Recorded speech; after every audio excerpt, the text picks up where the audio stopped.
Olhe, Simba. Tudo isso que o sol toca é o nosso reino. Nossa! O tempo de um reinado se levanta e se põe como o sol.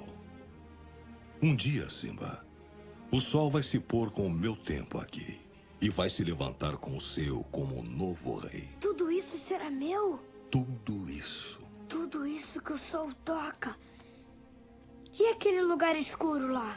Fica além de nossa fronteira. Jamais deve ir lá, Simba. Mas o rei não pode fazer tudo o que quiser. Há muito mais que um rei tem que fazer além de sua vontade. Há muito mais? Simba. Tudo que você vê faz parte de um delicado equilíbrio. Como rei, você tem que entender esse equilíbrio e respeitar todos os animais, desde a formiguinha até o maior dos antílopes. Mas nós não comemos antílopes. Sim, Simba, mas deixe-me explicar. Quando você morre, seu corpo se torna grama e o antílope come ela. E assim, estamos todos ligados no grande ciclo da vida.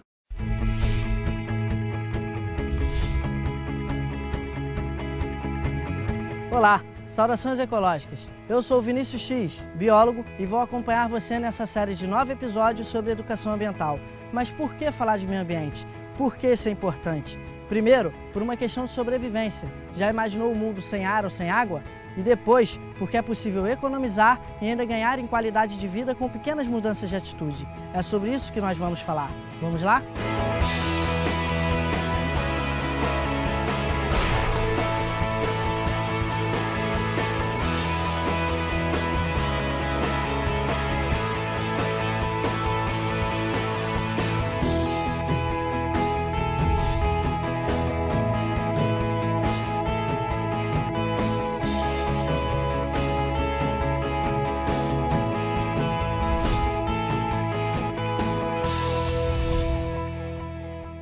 Estamos no Parque Marapendi, onde existe um centro de referência em educação ambiental da Prefeitura do Rio de Janeiro, aqui no bairro do Recreio dos Bandeirantes. Este será o nosso ponto de partida para aprendermos mais sobre o ambiente em que vivemos.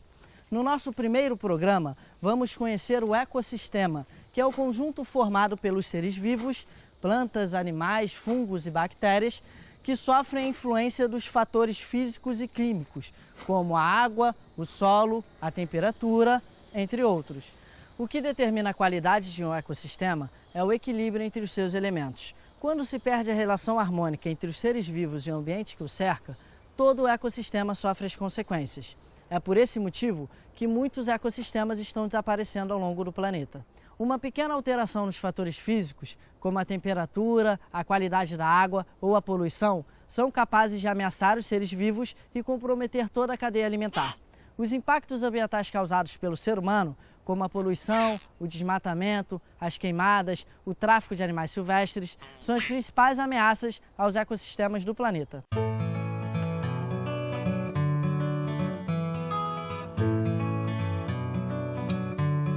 Cada vez mais, as pessoas percebem que o ser humano faz parte de uma imensa cadeia de vida.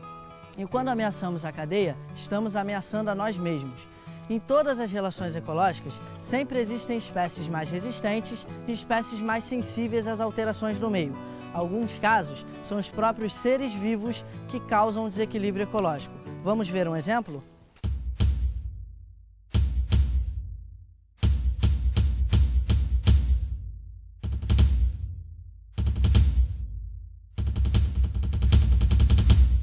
Em vários bairros do Rio, é comum encontrarmos a presença desses animais em árvores e fios. Acontece que o mico, também conhecido como sagui, não é nativo aqui no Rio de Janeiro. Ele veio lá do Nordeste brasileiro e foi principalmente introduzido aqui devido ao tráfico de animais silvestres. Ou seja, esse é um exemplo de animal exótico, que vem de fora. Antigamente, nos resquícios de Mata Atlântica, tínhamos os diversos micos-leão. Quando os saguis foram introduzidos com seu comportamento agressivo e territorialista, afugentaram os micos-leão. Os micos-leão se sentiam sem território, ficavam deprimidos, paravam de se alimentar e de dormir e em poucas semanas morriam. Assim, sua espécie entrou em ameaça de extinção. Uma espécie vem de fora e se sobrepõe a outra. Até aí não tem nada demais, porque um animal é sempre mais forte que o outro na natureza. Isso é seleção natural. Este animal representa um impacto ambiental pois ele é onívoro, ou seja, ele pode se alimentar de carne, de frutas, de vegetais, inclusive de ovos. E muitas aves da Mata Atlântica estão desaparecendo porque esse mico anda comendo seus ovos. É o caso do tia-sangue, um pássaro vermelho com uma coloração bem exuberante que está desaparecendo, pois o mico se alimenta dos seus ovos. É por isso que nós dizemos que o mico traz um impacto ambiental.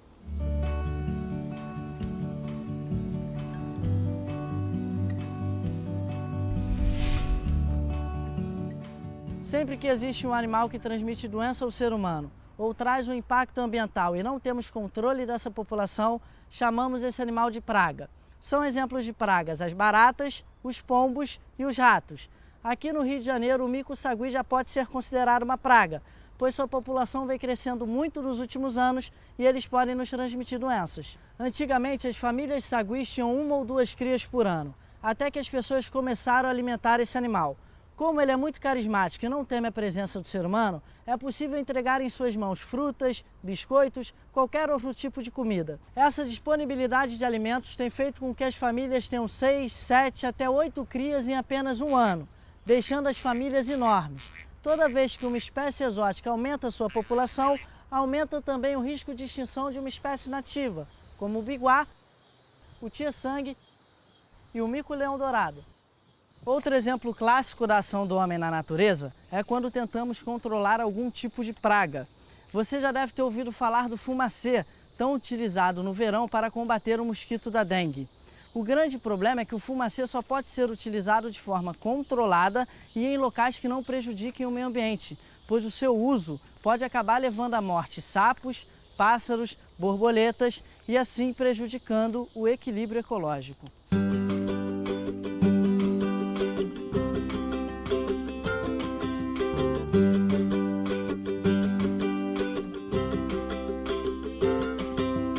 Percebeu como a ação do homem pode causar um impacto enorme no meio ambiente? Uma ação que pode parecer inofensiva, como alimentar um animal silvestre, pode até ser praticada por uma criança, mas pode causar o desaparecimento de várias espécies. Além do mais, se o animal silvestre morder ou arranhar você, pode transmitir raiva, hepatite e uma série de outras doenças. Por isso, fica a lição: jamais alimente um animal silvestre. Hora da prática. De que forma contribuo para o equilíbrio do ecossistema? Conhecendo as características dos biomas que estão perto de você? Procurando não se relacionar de maneira direta com os animais silvestres, comprando, caçando ou alimentando? E sabendo as diferenças entre espécies nativas e as invasoras? No episódio de hoje, aprendemos um pouco mais sobre o ecossistema, sua importância e os efeitos do seu desequilíbrio. No próximo programa, vamos conhecer a diferença entre nativos e exóticos, silvestres e domésticos e aprender ainda mais dicas de como evitar o desequilíbrio ecológico. Saudações ecológicas e até lá! Efeito estufa. O efeito estufa faz parte da natureza do planeta. Graças a ele, a Terra é mais quente do que o espaço e tem a temperatura ideal para que os seres vivos sobrevivam. O problema é que o efeito estufa está multiplicando. O efeito estufa nada mais é do que uma camada da atmosfera onde represa todos os sistemas de saída, ou seja, desde os gases dióxido de carbono e outros gases pesados e leves também, que chegam em determinada altura da superfície da Terra, que não pode ultrapassar as barreiras para o espaço. O efeito estufa extrapolou, excedeu a sua participação como elemento que contribui para a biodiversidade do planeta Terra. Gases qualificados alteraram as relações do clima. Os gases, principalmente oriundos do petróleo, da queima do carbono, são os mais letais. Saiba agora quais são os gases que contribuem para o efeito estufa exagerado e os seus danos comprometendo a vida no nosso planeta Terra. Hoje em dia, os pesquisadores descobriram que não são só os gases que provocam esse efeito. O chamado carbono negro, que é a fuligem da fumaça, também tem papel importante nesse mecanismo. A fuligem provoca o sombreamento da superfície e esquenta a atmosfera. Além disso, modifica a formação das nuvens, o que muda o equilíbrio térmico do planeta. Descobertas.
Planeta ameaçado pela poluição.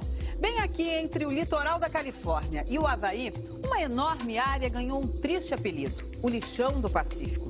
Levadas pela corrente marítima, toneladas e toneladas de sujeira produzidas pelo homem se acumulam no lugar, que já foi um paraíso.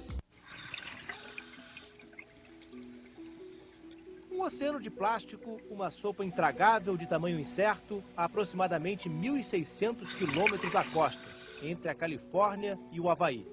E que, segundo estimativas, seria maior do que a soma de São Paulo, Rio, Minas e Goiás. É o Pacífico, o maior dos oceanos, agredido pela humanidade, onde a humanidade raramente chega. Plástico e plâncton, lixo e alimento, tudo misturado. Poluindo o paraíso, confundindo as aves, criando anomalias, como a tartaruga que cresceu com um anel de plástico em volta do casco e matando os moradores do mar. Mas qual será, afinal, o tamanho dessa gigantesca massa de lixo que se acumula no Oceano Pacífico? Será que ainda há tempo para limpar tudo isso? E os animais, se adaptam ou sofrem as consequências? Charles Moore viajava pelo Pacífico entre o Havaí e a Califórnia quando resolveu arriscar um novo caminho. Foi perturbador, lembra o capitão. Dia após dia não víamos uma única área onde não houvesse lixo, e tão distantes do continente. Como um descobridor nos tempos das navegações, Charles Moore foi o primeiro a detectar a massa de lixo e batizou o lugar de Lixão do Pacífico. Primeiro viu pedaços grandes de plástico, muitos deles transformados em casa para os mariscos. Depois, quando aprofundou a pesquisa, o capitão descobriu que as águas-vivas estavam se enrolando em nylon e engolindo pedaços de plástico. O albatroz tinha um emaranhado de fios dentro do corpo. Antes não havia plástico no mar, diz o capitão. Tudo era comida. Então os animais aprenderam a comer qualquer coisa que encontram pela frente. Você pode ver aqui que eles tentaram comer isso, mas não conseguiram. Com a peneira na popa, o capitão e sua equipe filtram a sopa de plástico e fazem medições. Já descobriram, por exemplo, que 27% do lixo vem de sacolas de supermercado. Numa análise feita com 670 peixes, encontraram quase 1.400 fragmentos de plástico. São informações valiosas, fonte de pesquisa e argumentos para a grande denúncia de Charles Moore. Gostaria que o mundo inteiro percebesse que o tipo de vida que estamos levando, isso de jogar tudo fora, usar tantos produtos descartáveis, isso está nos matando. Temos que mudar se quisermos sobreviver. Um gesto despreocupado, uma simples garrafa de plástico esquecida numa praia da Califórnia. Muitas vezes era devolvida pelas ondas e recolhida pelos garis, mas grande parte do material plástico produzido nas cidades dessa região acaba embarcando numa longa e triste viagem pelo Oceano Pacífico. Pode ser também depois de uma tempestade. O plástico jogado nas águas é varrido pela chuva, entra nas galerias pluviais das cidades e chega até o mar. Ou vem de rios poluídos que desembocam no oceano. No caminho, os dejetos do continente se juntam ao lixo das embarcações e viajam até uma região conhecida como o Giro do Pacífico Norte. Diversas correntes marítimas que passam às margens da Ásia e da América do Norte acabam formando um enorme redemoinho feito de água, vida marinha e plástico. Mas outra vez uma tempestade, um vento forte talvez, e parte do lixo viaja para fora da sopa, até uma praia distante. Estamos numa praia linda e deserta, numa região praticamente desabitada do Havaí. Não era para ser um paraíso ecológico, mas Camilo Beach recebe tantos dejetos marítimos que acabou virando um lixão a céu aberto. Basta a gente procurar um pouquinho para entender a origem de todo esse plástico que veio até aqui. Aqui, caracteres chineses. Um pouco mais à frente, essa boia aqui, uma boia de pescadores que provavelmente veio do Japão. E ali na frente, um pedaço de tanque de plástico com ideogramas em coreano. E olha que Camilo Beach está a mais de 1.000 quilômetros distante do lixão do Pacífico, no extremo sudoeste da ilha de Hilo, no Havaí. Camilo Beach dificilmente vê um gari, e o plástico que chega lentamente pelo mar vai ficando esquecido no paraíso. Há 2 anos depois que se mudaram para cá, Dean e Suzanne Fraser resolveram fazer de Camilo um alerta planetário. Suzanne se pergunta, será que o governo japonês, por exemplo, sabe quanto plástico o Japão está mandando aqui para o Havaí? Dean vem trazendo um galão que sem dúvida chegou da Ásia. Tem também tubo de shampoo usado nos Estados Unidos e sacos de plástico, sabe-se lá de onde. Agora são todos farrapos do mar. As mordidas impressas no plástico levaram os ambientalistas a mudar de alimentação. O que acontece é que as toxinas estão se acumulando ao longo da cadeia alimentar. E os predadores no topo da cadeia, que somos nós, estão comendo plástico também. O casal toma notas, calcula as quantidades, recolhe o equipamento de pesca para saber os pesos e as medidas de cada tipo de poluição. Não é pessimismo. Por enquanto, praticamente nada está sendo feito. E não dá para dizer que exista um ou outro culpado. Estamos todos com as mãos completamente sujas de plástico. Haveria depósitos de lixo em 5 regiões dos oceanos. Nas Ilhas Maldivas, no Oceano Índico, uma nova ilha está sendo criada. Uma ilha de lixo. Em pouco menos de 2 décadas, a ilha já tem 50.000 metros quadrados e abriga indústrias e depósitos. Caminhões chegam de barco o tempo todo. O lixo orgânico é queimado na hora. Garrafas de plástico e pedaços de metal são separados e exportados para a Índia, onde são reciclados. O resto forma a base do território que avança sobre o oceano.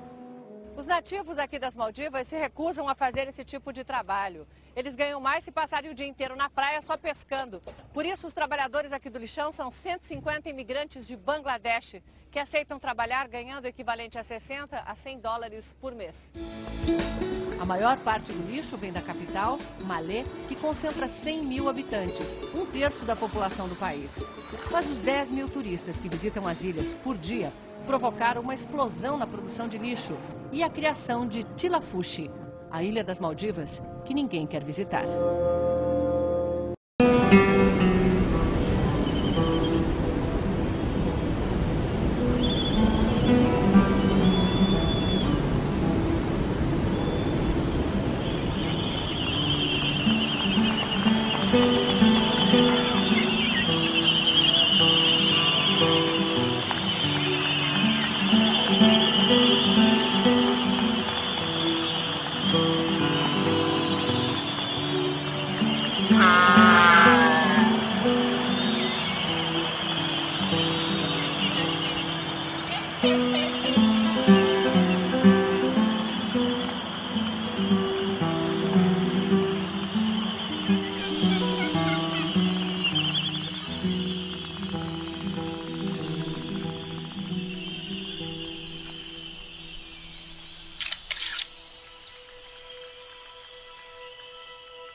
Do we have the courage to face the realities of our time and allow ourselves to feel deeply enough that it transforms us and our future?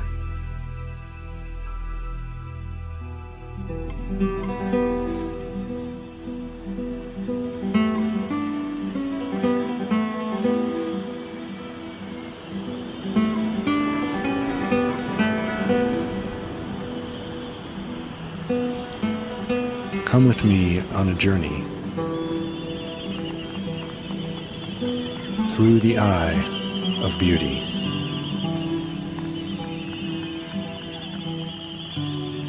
Across an ocean of grief. And beyond.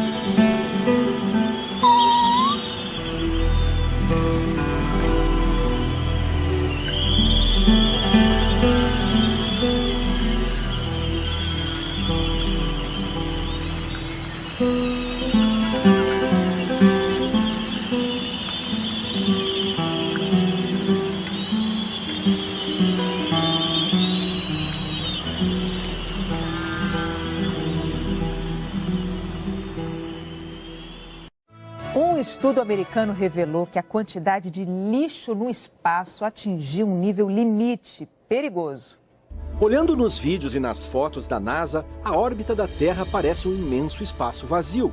Mas nesse espaço, onde estão mais de 1000 satélites meteorológicos, militares e de comunicação, também circundam o planeta milhares de pedaços de sucata espacial. Partes de satélites desativados e detritos resultantes de choques na órbita terrestre. Tudo isso voando a velocidade de 28.000 quilômetros por hora. O problema é tão sério que existe até uma espécie de guarda de trânsito espacial. uma agência que monitora a posição de 16.094 pedaços de metal que voam soltas e sem controle pelo espaço. Por várias vezes, técnicos da NASA foram obrigados a corrigir a rota dos ônibus espaciais para evitar colisões que seriam desastrosas. E há pouco mais de um mês, os astronautas da Estação Espacial Internacional tiveram que adotar um procedimento de emergência.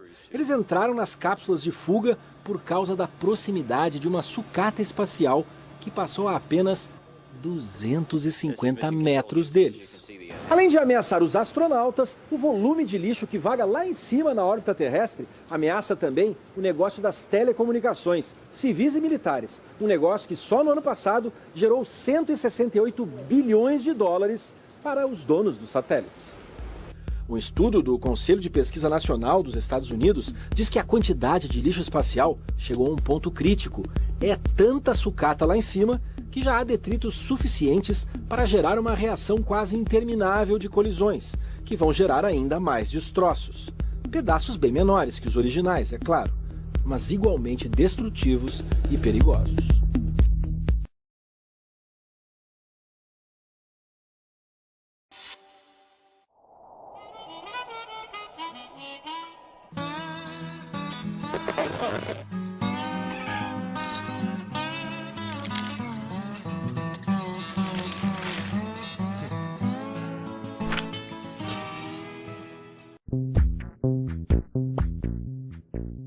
Um 1,5 kg de lixo.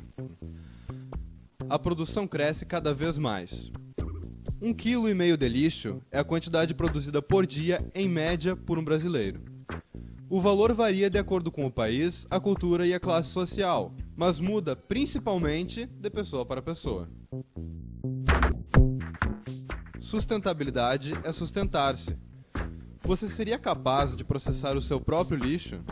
Dar a ele um fim e levá-lo de volta para a natureza, na mesma forma e para o mesmo lugar de onde ele veio? Sustentabilidade é responsabilidade e consciência socioambiental. Um apanhado de práticas e costumes individuais pode ajudar toda uma sociedade a se organizar para sustentar-se. Por onde você pode começar?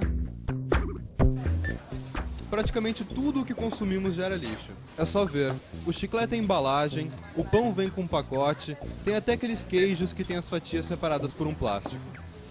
Vamos no mercado e ganhamos mais e mais sacolas plásticas, e a maioria disso vai para o lixo. Precisamos ter consciência para reduzir, reutilizar e reciclar tudo o que consumimos. Uma das formas é conhecer o produto que estamos utilizando. Tudo é um ciclo. Temos que cuidar para não travar este caminho ideal. A responsabilidade é ir até esse ponto. Por isso, conhecer e entender o que utilizamos e o lixo que produzimos é essencial para sermos sustentáveis e para ajudarmos este ciclo a girar. Reduzir. Geramos muito lixo por viver em um mundo que usa bastante plástico e papelão. Todo esse excesso pode ser reduzido. Reduzir é diminuir, economizar. Reutilizar. Aquela montanha de copos plásticos no lixo pode ser reduzida. Basta você reutilizar o seu ao invés de pegar outro para servir-se de novo. Alternativas retornáveis evitam o descarte de muito material. Considere beber refri de garrafa de vidro, por exemplo. Reciclar. É nossa responsabilidade garantir que uma garrafinha que seria reciclada vá para o lixo e não para o meio ambiente. É assim que podemos colaborar com a reciclagem. Sustentabilidade é sustentar-se. Isso se aplica a você e ao mundo. É uma questão de hábitos e práticas que esperamos que você adquira. Porque você vai lembrar, na próxima vez que for ao mercado, o que implica em abrir um pacote de bolacha, comprar um chiclete ou beber num copo plástico.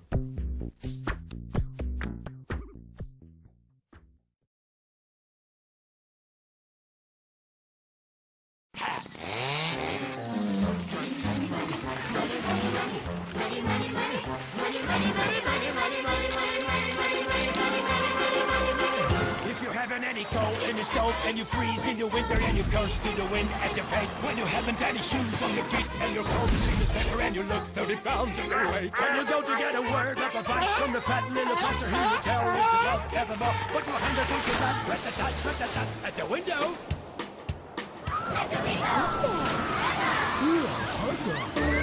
See how love flies out the door. For money makes the world, the world, the world. Money makes the clinking, clanking sound of money, money, money, money, money, money, money, money. Get a little, get a little, money, money, money, money. Get a little, get a little, get a little. It makes the world go round.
Plante árvores.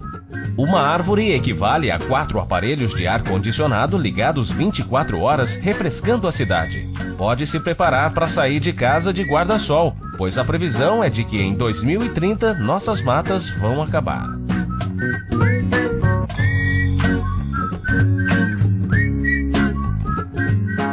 Deixe o carro em casa. Ao mesmo tempo em que ajuda a salvar o planeta e evitar o efeito estufa, você pode ficar saudável. Em outras palavras, evitar o efeito estufa na sua barriga e se dar bem. Mantenha-se informado. A educação ambiental pode fazer parte do seu momento de entretenimento na internet. Procure informações. Pratique essas ações no seu dia a dia.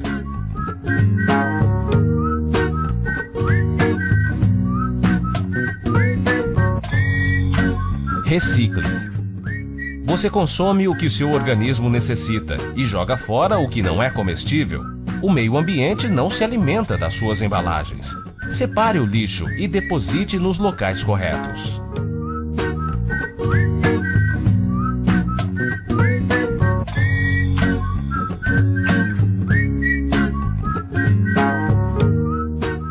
Contemple a natureza.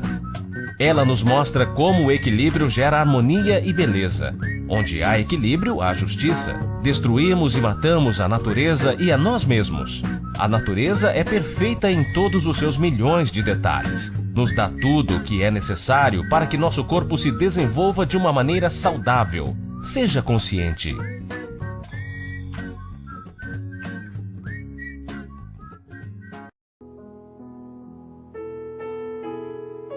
Ano 2070. Acabo de completar 50 anos, mas a minha aparência é de alguém de 85. Tenho sérios problemas renais porque bebo pouca água. Creio que me resta pouco tempo. Hoje sou uma das pessoas mais idosas nessa sociedade. Recordo quando tinha 5 anos. Tudo era muito diferente. Haviam muitas árvores nos parques, as casas tinham bonitos jardins e eu podia desfrutar de um banho de chuveiro por aproximadamente 1 hora. Agora usamos toalhas em azeite mineral para limpar a pele.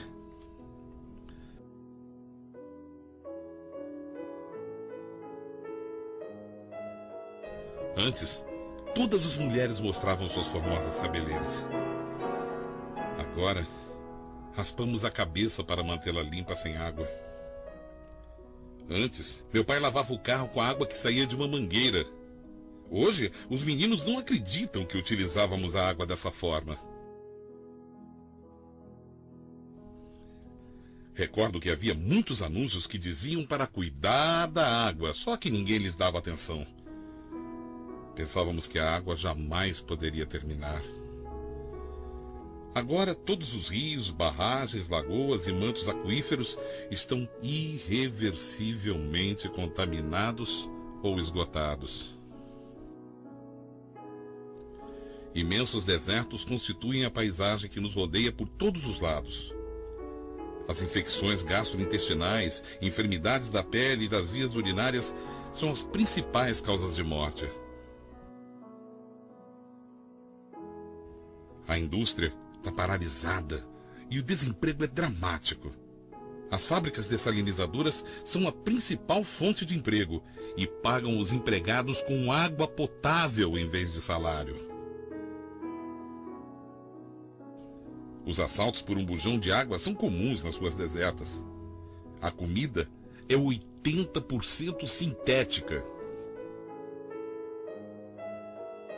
Antes, a quantidade de água indicada como ideal para se beber era 8 copos por dia por pessoa adulta. Hoje só posso beber meio copo. A roupa é descartável, o que aumenta grandemente a quantidade de lixo. Tivemos que voltar a usar as fossas sépticas como no século passado porque a rede de esgoto não funciona mais por falta de água. A aparência da população é horrorosa.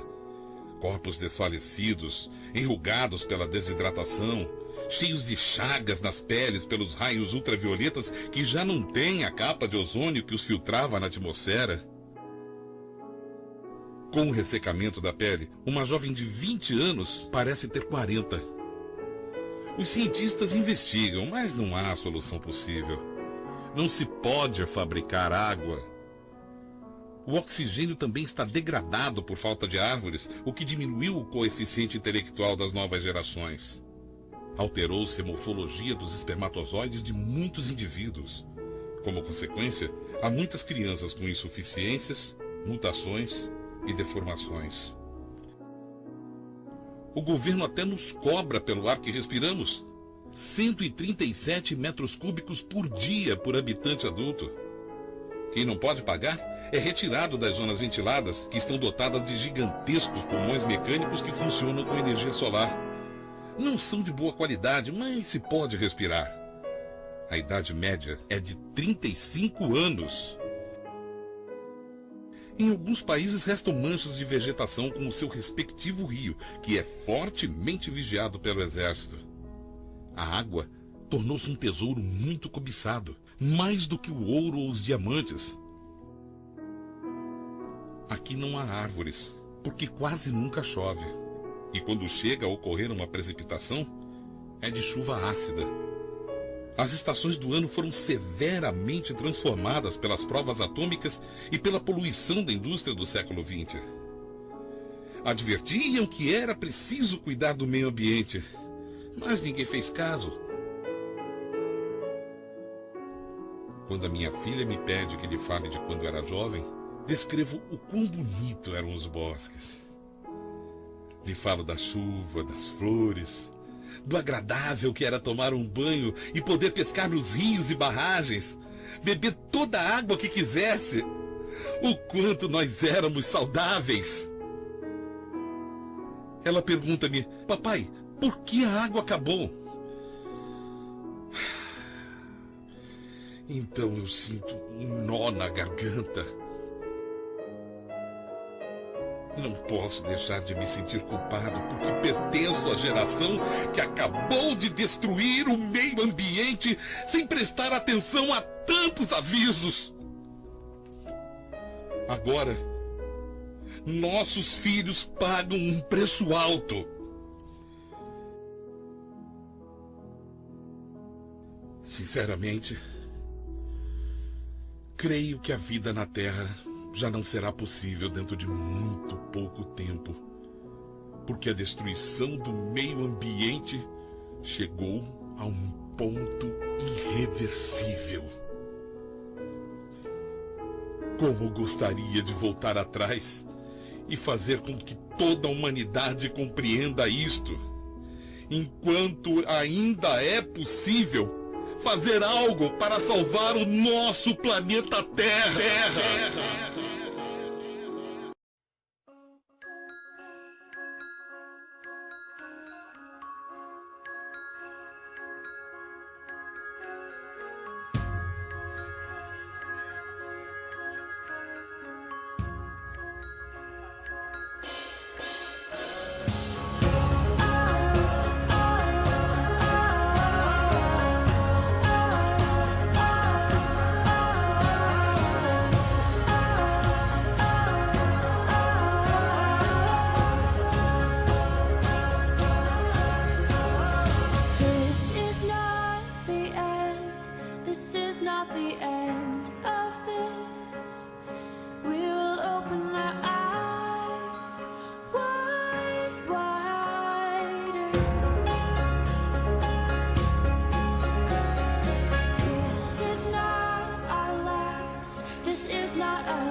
You know